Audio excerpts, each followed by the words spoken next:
नमस्कार दोस्तों uric acid एक ऐसा वेस्ट प्रोडक्ट है जो कि हमारी बॉडी के अंदर अलग अलग तरह के खाने पीने की चीज़ों से या फिर उनके डाइजेशन के नतीजे में, यानी कि एंड जो मेटाबॉलिज्म प्रोसेस होती है उसके नतीजे में, उनके ब्रेकडाउन के नतीजे में दोस्तों ये पैदा होता है। और वैसे तो सामान्यतः सभी लोगों के अंदर थोड़ा बहुत यूरिक एसिड पाया ही जाता है, लेकिन इसका बढ़ना एक नॉर्मल प्रोसेस है और ये लगातार हमारी किडनी के माध्यम से बॉडी से, शरीर से बाहर एक्सक्रीट कर दिया जाता है। और इस तरह दोस्तों इसका एक नॉर्मल बैलेंस हमारी बॉडी के अंदर बना रहता है। लेकिन किसी किसी केस में यह यूरिक एसिड बहुत ज़्यादा बढ़ना शुरू हो जाता है और इस वजह से हमारे ब्लड के अंदर इसकी जो नॉर्मल क्वांटिटी है दोस्तों उससे ये बढ़ना शुरू हो जाता है। और फिर एक स्थिति ऐसी आती है जब यूरिक एसिड क्रिस्टल्स के फॉर्म में ये हमारे जॉइंट्स के अंदर जमा होना शुरू हो जाते हैं और ये करते हैं पैदा स्वेलिंग और इन्फ्लेमेशन ये पैदा करते हैं, जिसको कि गाउट या गठिया जो है कहा जाता है। दोस्तों आज का हमारा जो टॉपिक है वो यही है कि गाउट और गठिया जो है क्या है, इसके लक्षण क्या है, होम्योपैथिक उपचार क्या है। और मैं हूँ आपका दोस्त डॉक्टर सुनील पाटीदार। दोस्तों आइए वीडियो को शुरू करते हैं और वीडियो में आगे बढ़ते हैं और जान लेते हैं कि आखिर हमारे शरीर में ब्लड में जो है यूरिक एसिड की कितनी सामान्य मात्रा होनी चाहिए। दोस्तों एक नॉर्मल एडल्ट व्यक्ति में 3.5 से लेके 7 mg पर DL यानी कि मिलीग्राम पर डेसीलीटर इसकी मात्रा होनी चाहिए। अगर 7 से ज़्यादा इसकी वैल्यू आती है मीन्स मरीज जो है वो हाइपर यूरेसेमिक हो गया है। वो कई सारी तकलीफ़ें मरीजों को होने लगती हैं, जैसे मरीजों के पैरों के अंगूठे में और अदर जो छोटे छोटे जॉइंट्स हैं उनमें इन्फ्लेमेशन, दर्द और सूजन जो है रहने लगती है। दोस्तों कई बार ये यूरिक एसिड जो है जमा होने लगता है आपके जॉइंट्स में और इससे आपके जॉइंट्स के मूवमेंट में जो है दिक्कत आती है। एक सीवियर पेन होता है, उसकी तीव्रता बहुत ज़्यादा होती है और कई बार इतना पेन होता है कि बर्दाश्त से बाहर हो जाता है। जॉइंट्स में रेडनेस देखने को मिलती है, स्वेलिंग देखने में मिलती है। जिस भी जॉइंट में आपको गठिया की समस्या है उस जॉइंट को यदि आप टच करेंगे तो अदर बॉडी पार्ट्स के मुकाबले वो जो जॉइंट्स है आपका वो गर्म महसूस होता है। जब यह यूरिक एसिड बहुत ज़्यादा मात्रा में जॉइंट्स में इकट्ठा होने लगता है तब यह जॉइंट में विकृति पैदा कर देता है। जोड़ों में जो है दोस्तों ये गठान बनाने लगता है, जिसको कि आप जनरली गाउट या गठिया के नाम से जानते हैं। दोस्तों यह रहे इसके कुछ सिम्टम्स। दोस्तों यूरिक एसिड की जो जांच है बहुत सिंपल, एक ब्लड टेस्ट होता है जिससे कि आपको पता लग जाता है कि कितना आपके शरीर में यूरिक एसिड की मात्रा है। अब हम जान लेते हैं कि इस बढ़े हुए यूरिक एसिड को आखिर कैसे कम किया जाए ताकि ये हमारे जॉइंट्स में जो है जमा ना हो, हमें जोड़ों की संबंधित जो तकलीफ़ें हैं वो ना हो, जिनकी अभी हमने बात की है वो हमें तकलीफ़ें ना हो। तो मैं आपको बताता हूँ ऐसी वेरी इफ़ेक्टिव होम्योपैथिक दवाइयाँ जो कि इस बढ़े हुए यूरिक एसिड को कम कर सकती हैं और हमेशा के लिए ठीक कर सकती है। दोस्तों हमारी जो पहली दवाई है जो कि दी जाती है इस केस में वह है कॉल्चिकम 30। और यदि किसी मरीज को यूरिक एसिड बड़ा होने के कारण उसके जोड़ों में ज़्यादा दुखन होने लगे, जोड़ों में सूजन आने लगे, टच करने पे जॉइंट जो है गर्म महसूस हो, खास करके जो पैर का जो अंगूठा है या हाथ का अंगूठा है इसमें ज़्यादा तकलीफ हो, साथ ही साथ ये जो दर्द है रात में अधिक बढ़ जाए, मतलब दिन के समय व्यक्ति ठीक रहेगा लेकिन जैसे जैसे शाम होगी, वातावरण में ठंडक होगी, इन पेशेंट को जो है दोस्तों जॉइंट पेन की तकलीफें बढ़ जाती हैं। इस केस में आपको प्रयोग करनी है कॉल्चिकम नाम की दवा और इसको 30 पोटेंसी में यूज़ करना है। 2 बूंद direct on tongue, dilution form में आती है दोस्तों, डायरेक्ट ऑन टंग आपको प्रयोग करनी रहती है। सेकेंड नंबर जो दवाई है दोस्तों लेडमपाल 30।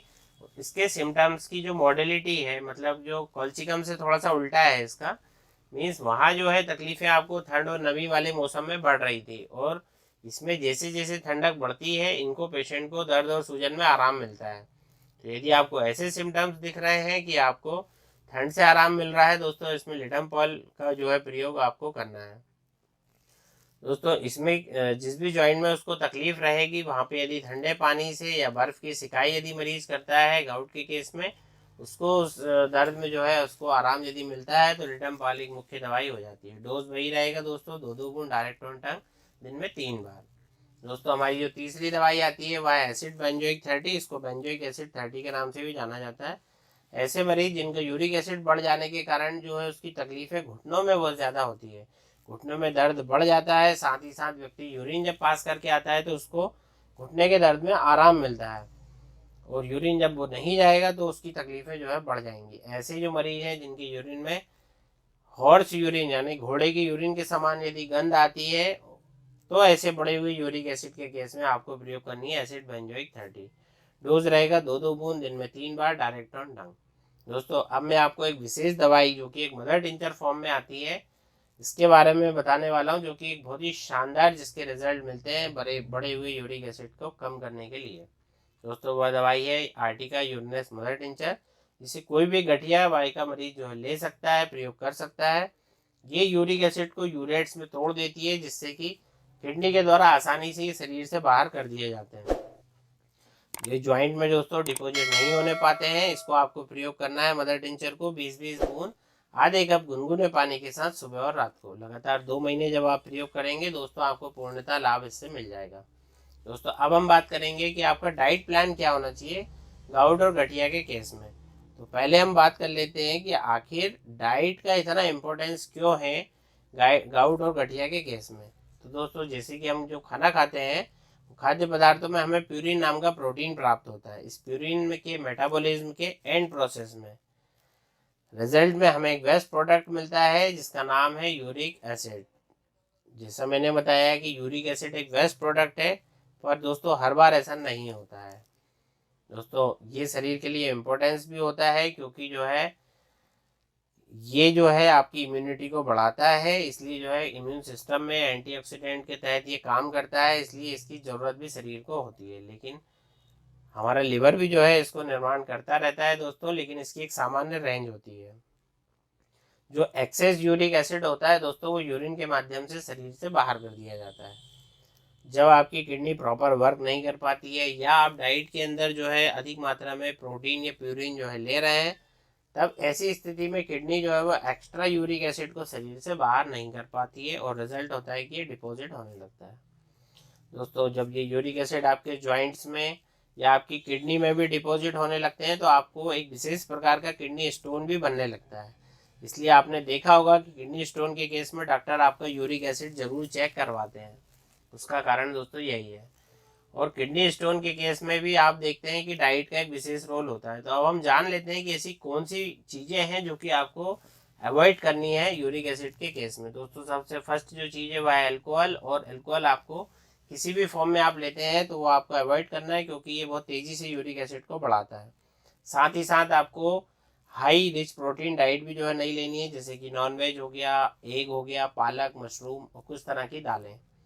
साथ ही साथ दोस्तों पैक्ड फूड आइटम और सॉफ्ट कोल्ड ड्रिंक जो होती हैं, इनका आपको कम से कम प्रयोग करना है यूरिक एसिड के केस में।